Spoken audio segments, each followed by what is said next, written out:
Okay. Hi, I'm Rhatha. I play a lot of World of Warcraft and Guild Wars 2, pretty much since the release of both, and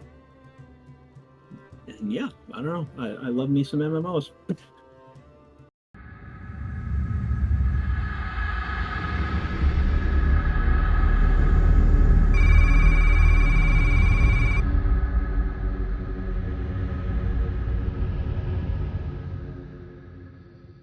Hello and welcome everyone to another MMO Anthropology interview. I, of course, am your host, Amarist, and sitting in front of me is Rhatha playing Time Lord Vexosa. I hope that I'm pronouncing that Yep, correctly. All yeah, right, that's right. so um, Dragon style name. yes, in fact, I can't really recall the name of the species. Dracthyr. Oh, right, of course. So, could you tell me a little bit about how you got your name? Like, where does Rhatha come from? But before we get to the name Um, of your character. yeah, so when I'm naming characters, I usually go by a particular sound and build around that. So this Hmm. was way back in EverQuest and Shadows of Luklin. I was playing a Bashir Beast Lord, Hmm. basically cat person. Uh, and I was going with the R8 sound and just built off of it from there. And I've got some variations too. My original character was Rhatha. I had Rhathal when I did the different class with a female character because it sounded better, and just some of the alts are built off of that, and some of them are just whatever. For Vex in particular, I mean, I was obviously going for a dragon themed name, so So, yeah. so you have a pretty deep gaming history with Rhatha, like just from Oh yeah, all the way back into EverQuest. long time. I think I just dated myself, but Oh, oh no, no, that's fine. I mean, like, I'm an old fart. It's I fine. do. I mean, we some people are, which is perfectly fine. So, um, of course, one of the things that's going to come up in this interview, of course, is like the games that you currently play, and Mm-hmm. one of the important things that I have people answer is like the choice of like the MMO and the location. So like why did you choose this particular MMO and this particular location? Because like so I thought that Mm-hmm. it was particularly eloquent that you're a dragon type character and you're sitting in a pile of gold. But what is this Me, location and why did you sure. choose it? So this is kind of a little hidden area in the main inn in Veldraken. Hmm. Like, yeah, to I'm get just in here, you have to go over to an odd statue and show respect by bowing to it. And I don't know, it's kind of Dragon Nightclub. yeah. I think There's there's a some kind of fancy things that go on here, but I don't remember what. And there's one or two random quests that take you through. But I was just looking for something in Dragonflight, and that's because it's probably my favorite expansion, maybe still Pandaria.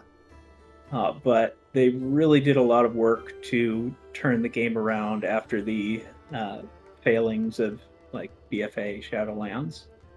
And it's also the first expansion, and I think three or four where I didn't burn out and quit halfway through. Part of that is the social connections, the people I'm playing with now.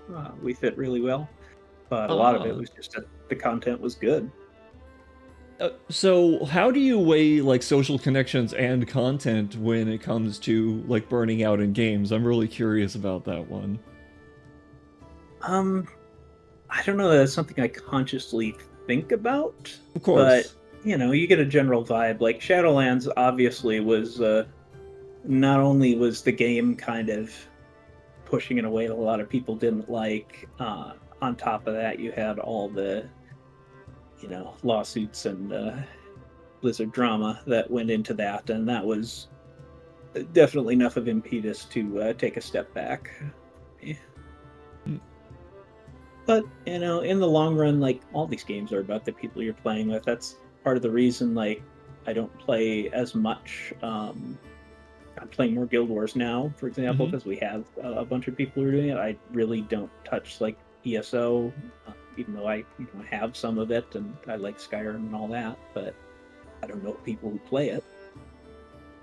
For people And listening, ESO is Elder Scrolls Online, and Skyrim is part of that intellectual property.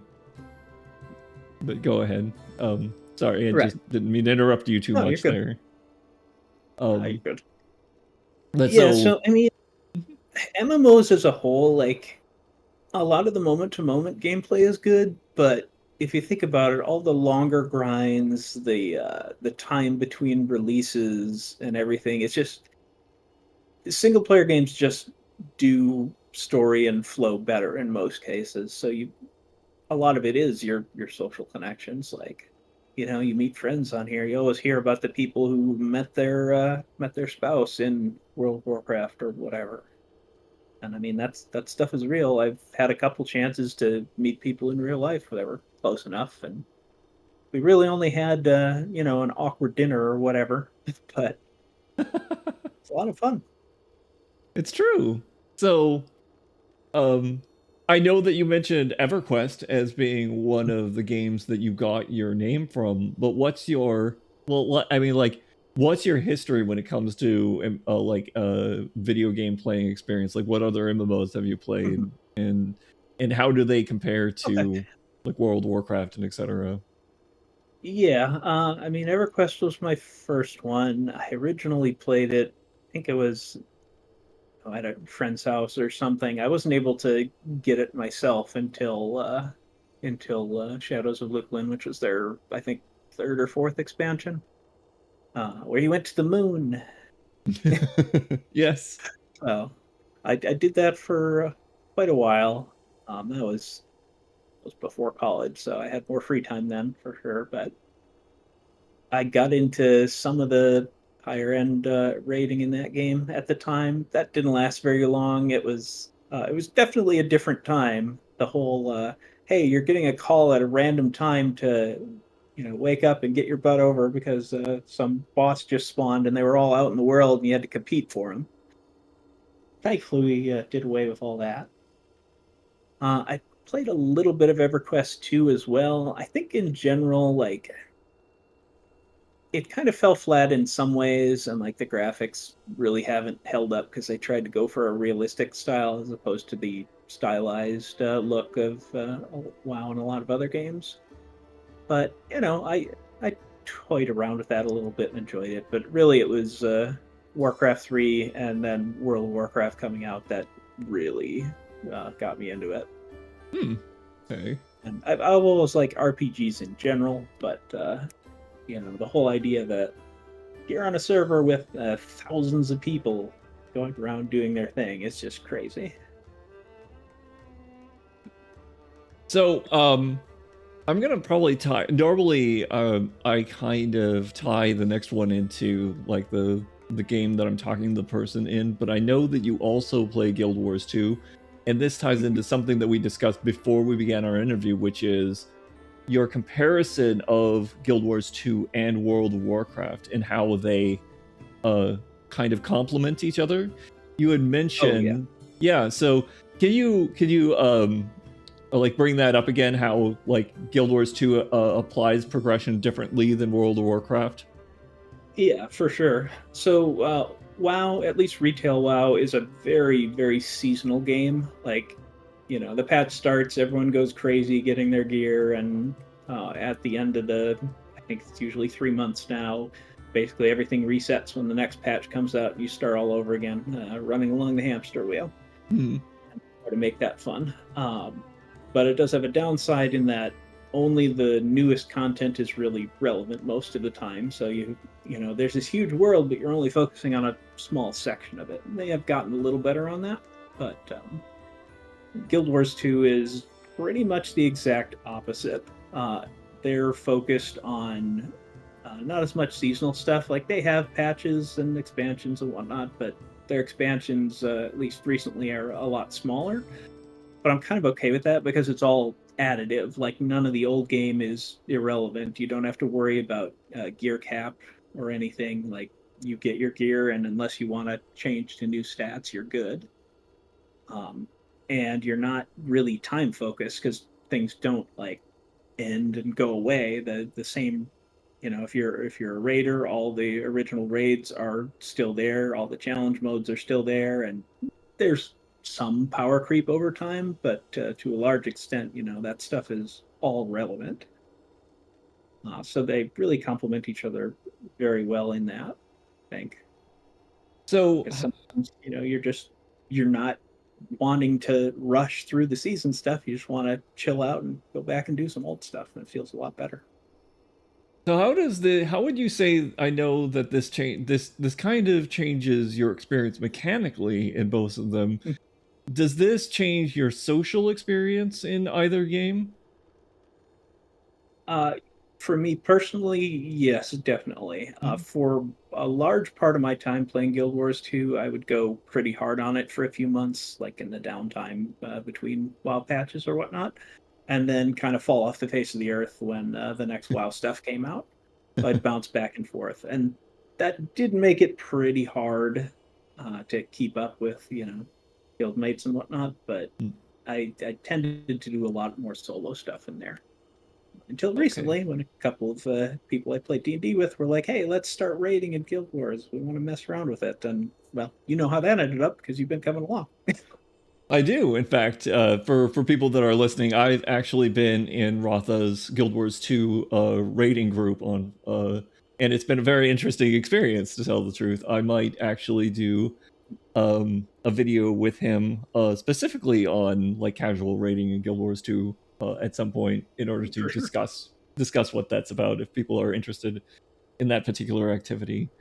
Um, so can you tell me what, like, we'll split this between Guild Wars 2 and World of Warcraft, but what do you do on a normal day? I know you play World of Warcraft a lot more than Guild Wars 2 right now, but what do you do in a more normal day in World of Warcraft now that the the War Within is out?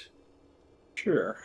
I mean, so far it's been mostly mass leveling characters. This is when I take my vacation for the year because I'm cheap and don't want to travel anywhere when I'm theoretically saving for other things. Hmm.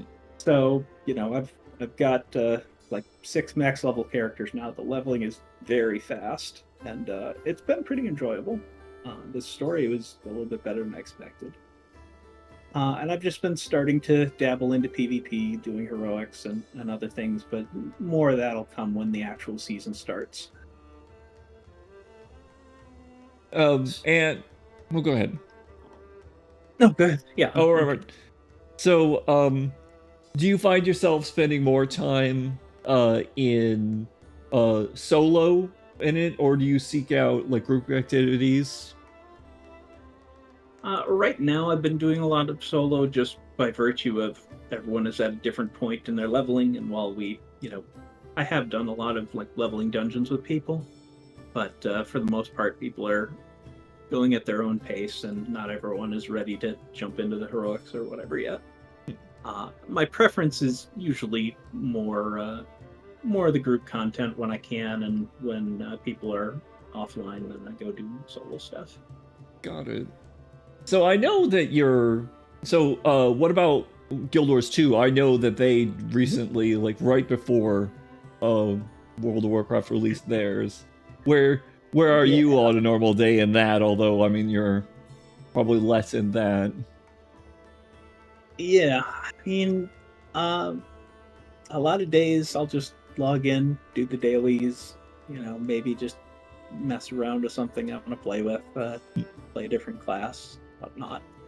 Um, we get together on Friday and do the raids and things, and otherwise it's just kind of a thing I'm in the mood for. Like some days you're like, oh, okay, I'm gonna go and work on do a meta event, one of their big zone wide things that technically you might still be solo, or maybe you'll just join a massive group and be a face in the crowd, but there's tons of people out there doing the same thing. uh, I don't do as many like fractals and dungeons and things as I would like, but there's only so much time in the day, so. So how did you learn to play WoW? The What kind of Hmm. resources do you consult, or did you learn from other people or from Gotcha. like websites or whatever like that is what I'm curious about. Yeah, well, I mean, I started playing at the very end of WoW beta. Mm, So a lot of it is just experience because like there weren't resources then like we have now, not even mm. close. Like, okay, there was the Alakazam or whatever it was. Maybe that was EQ. There was some old website I don't remember the name of before Wowhead and all that. And these days, honestly, it's kind of a downside. Everything is like it's nice if you're trying to find where to go for a quest that's not marked well, but everything is known within days, if not before it's live servers. So um, a lot of it I learned by experience, but as far as like getting into the details of doing your DPS rotation right, usually I just look at a website, get the basics, and then play around with it and tweak it to my taste. Tanking and healing are a little bit more open, especially healing, because it's all about spell choice in the moment as opposed to doing a more strict rotation. Hmm, gotcha.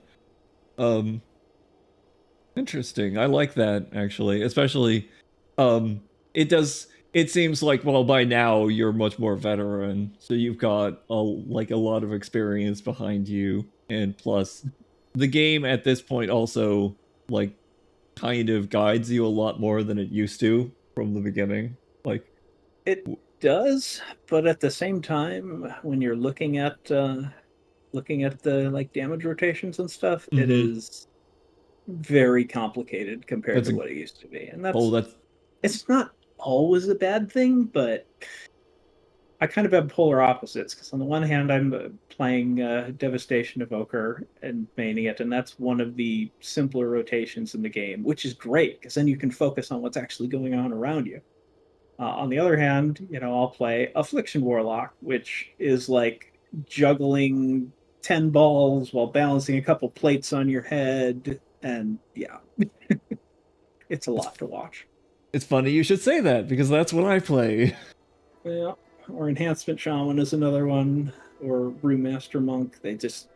They reduced a couple of the buttons for a few specs going into War Within, which is great. But there are some of them that like you don't need a you know 10 button rotation with 10 more utility skills. Like there's a little bit too much sometimes. So how would you say that you approach MMOs differently than you would like static media, like watching movies or reading a book or like using YouTube Mhm. videos and stuff like that?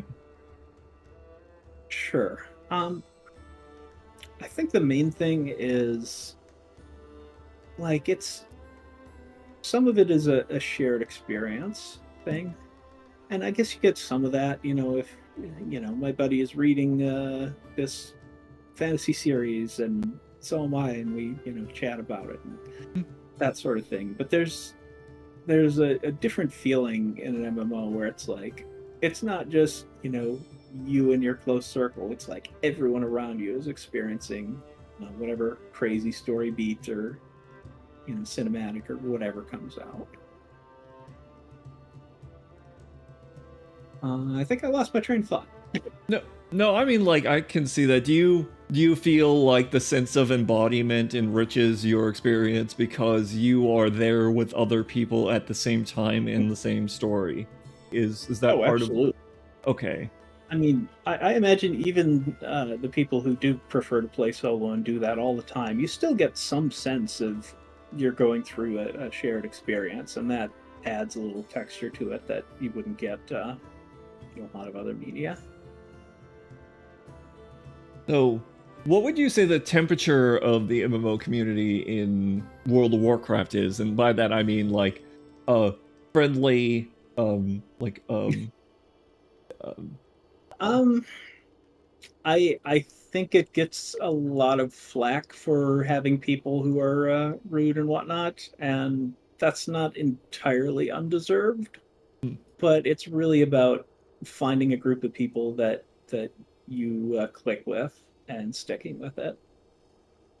And honestly, the majority of the time, I've found that even if someone is being a jerk or whatever, if you at least you at least try to give them the benefit of the doubt and stay positive, a fair number of people will turn around, and some of them won't, and then you just ignore them and move on.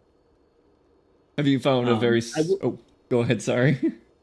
yeah, I will say in comparison, like Guild Wars is a little bit less of that, and I think a lot of it is just less focused on being competitive. Whereas, WoW is seasonal, but it's really focused on, get your gear score up, get your DPS up, whatever. And even in open world, like there's a limit on how many people can tag something, whereas in Guild Wars, it's like it's always helpful because there isn't really. So you would say that Guild Wars is just a little bit more chill than World of Warcraft is. Yeah, and certainly you find some of the same kinds of people in both on the good side and the bad side. But I think as a whole, the structure of the game and the way it is more laid back and focuses more on cooperation really comes through in how the players act. So do That's you not to have say that either one of these is good or bad, but just the way they're set up, that's the way I see it tended to work out. no, that's understandable.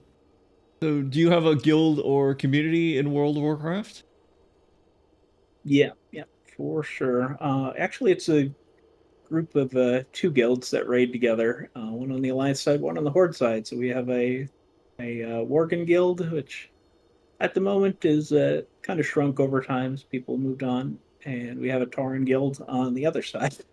So we're rolling out, and I'm not even sure how people met necessarily, but we started playing together, and honestly, we were both a little shy of a raid group, as I understand it, at the time it formed up, and it's just continued ever since. It's been great.